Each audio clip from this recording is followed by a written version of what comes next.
Praise to the lord. ఈరోజు దేవుడు మనకిచ్చినటువంటి వాగ్దానం ఏంటంటే నిర్గమకాండము 3వ అధ్యాయము 7వ వచనం. యెహోవా ఇట్లా నేను ఐగుప్తులోనున్న నా ప్రజల బాధను నిశ్చయముగా చూసి తిని పనులలో తమ్మును కష్టపెట్టు వారిని బట్టి వారు పెట్టిన మొరను వింటిని. ఆమెన్.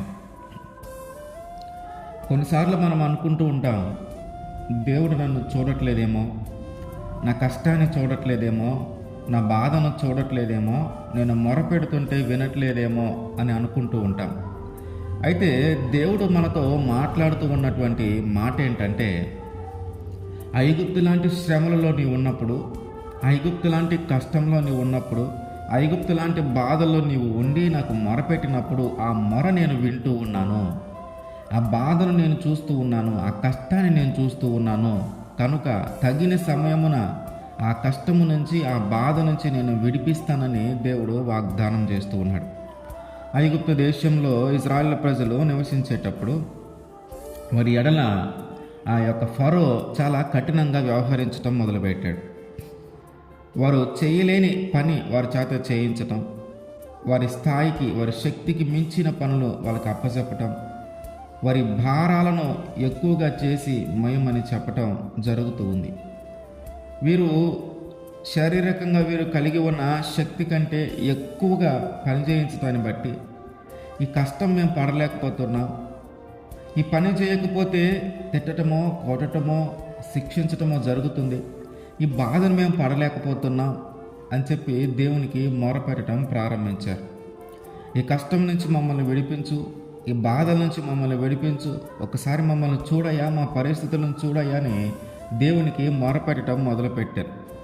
మొరపెట్టడం మొదలుపెట్టిన వెంటనే దేవుడు వచ్చేసి వాళ్ళని ఐగుప్తు దేశం నుంచి బయటికి తీసుకొని రాలా. కొన్ని సంవత్సరాలు గడిచిన తర్వాత అప్పుడు మోషేని పిలిచి, ఐగుప్తు దేశంలో ఈ ప్రజలు కష్టపడుతూ ఉన్నారు, వాళ్ళ కష్టాన్ని నేను చూస్తూ ఉన్నా, వాళ్ళ బాధను నేను చూస్తూ ఉన్నా, వాళ్ళు మొరపెడుతూ ఉన్నారు, నేను విన్నాను. కనుక ఇక ఈ ఐగుప్తు దేశంలో నుంచి ప్రజల్ని తీసుకొని వస్తానని చెప్పి సాక్షాత్తు దేవుడే దిగి వచ్చి మోషే గారితో మాట్లాడాడు. మన జీవితంలో మనకి ఎదురవుతున్నటువంటి కష్టమైన, మనకి ఎదురవుతున్నటువంటి బాధ అయినా మనము మొరపెడితే ఒకవేళ వెంటనే జరగకపోవచ్చేమో కానీ ఖచ్చితంగా జరిగి తీరుతుంది. ఈరోజు ఇప్పటికిప్పుడు నీ శ్రమలన్నీ పోకపోవచ్చు, ఇప్పటికిప్పుడు నీ బాధలన్నిటిలో నుంచి నువ్వు విడిపించబడకపోవచ్చు, కానీ ఒక రోజు వస్తుంది, ఆ రోజు ఖచ్చితంగా నీ శ్రమల నుంచి దేవుడు విడిపిస్తాడు, ఆ రోజు ఖచ్చితంగా నీ బాధల నుంచి దేవుడు విడిపిస్తాడు. ఇన్ని రోజులు దేవుడు చూడలేదు అనుకుంటున్నావు కదా, ఆ రోజు ఖచ్చితంగా నీకు తెలుస్తుంది, దేవుడు నన్ను చూస్తూ ఉన్నాడు, నా మొర వినలేదు అని ఇప్పుడు దాకా అనుకుంటున్నాం కదా, ఆ రోజు తెలుస్తుంది మనకి దేవుడు నా మొర విన్నాడు అని. కనుక మనము మొరపెడుతూనే ఉండాలా. ఆయన ఖచ్చితంగా ఒకరోజు మన జీవితంలో మనం మొర పెట్టిన దానిని మనకి జరిగిస్తాడు.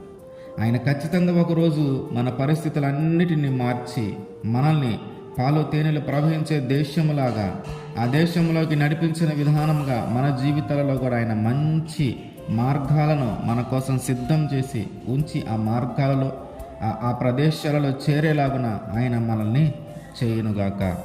ఆమేన్.